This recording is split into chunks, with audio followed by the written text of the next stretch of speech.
Hi and welcome to today's 5 Minute Friday. I wonder if you've been enjoying the lovely blue sky this week. It's been some fantastic weather.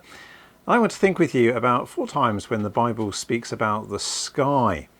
Now, the words originally could vary quite a bit. Sometimes it's clouds and firmament and heavens and so on. And in our English Bible, the word sky isn't really used very many times. But I want to think with you about 4 times when it is. The Lord Jesus in the Gospels talked about how there were those who could work out what was going to happen with the weather by looking in the evening and the morning about the colour of the sky and could discern something about the weather. And that reminded me of the fact that God expects us to be having an understanding of spiritual things. To just broaden it out a little bit further, the Lord Jesus was saying that through looking around and observing, people came to an understanding of natural things that were around them. Perhaps took some effort, took some observation, but there was an ability to grasp some truths. And even more so with spiritual things. If we're willing to put in some effort, we can grasp and come to an understanding of spiritual things. I wonder, how much effort are we putting into understanding spiritual things? What would the Lord Jesus say to us about our level of understanding of the things that he expects us to appreciate? If we can look up at the sky and understand a little bit about the weather, and indeed if we can look more widely around us at the world in which we live and put some time and effort into grasping and understanding certain things, I wonder how we're doing spiritually in our understanding of spiritual truths. A second truth regarding the sky that I noticed was in Hebrews in chapter 11 and verse number 12. There it speaks about Abraham and his faith. That God had promised to make of him a great nation, and from him came, as Hebrews 11 puts it, as many as the stars of the sky in multitude. I don't know if you've ever perhaps laid in a field at night and looked up at the stars, and it's just amazing, isn't it, to see how many of them there are. I wonder, how's our faith doing? Would we believe that God is able to do such a thing? An old man who didn't expect to have a child, and so amazingly God did such a great work. When we next look up at the sky, perhaps at night, and we look at the multitude of the stars, we have a God who can be trusted. How's our faith doing? Thirdly, I want to go to the book of Job.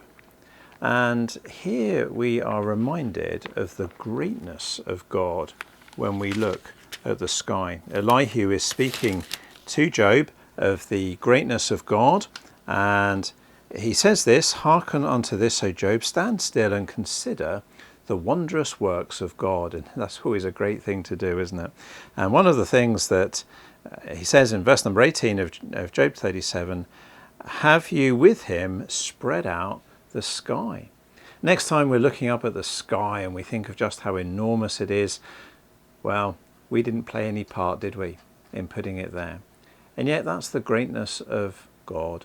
And it does us good, doesn't it, to just be quiet and reflect on the greatness of God. To look up is often an expression that we use, isn't it? To look up and to think about the Lord Jesus in heaven, think about God in heaven, to get our eyes off of this earth below. And what a good thing to have our eyes on the greatness of God. Next time we look up at the sky, let's use it to think about just how great our God is, who put the sky there.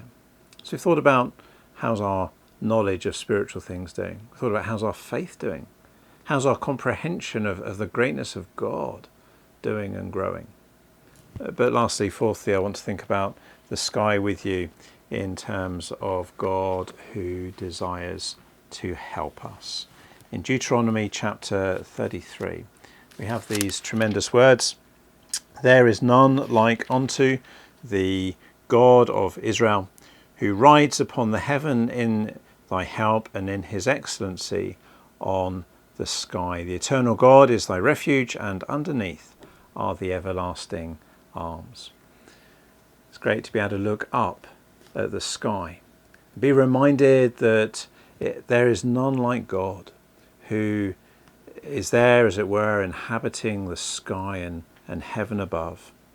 And it's the eternal God who is our refuge.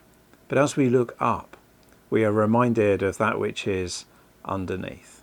In a sense, God, who is all around us, and the one who is the God of the sky, is also the God who underneath us places his everlasting arms to help and support. No wonder that Moses could say in verse number 29, "Happy art thou, O Israel, who is like unto thee, O people saved by the Lord, the shield of thy help, who is the sword of thy excellency."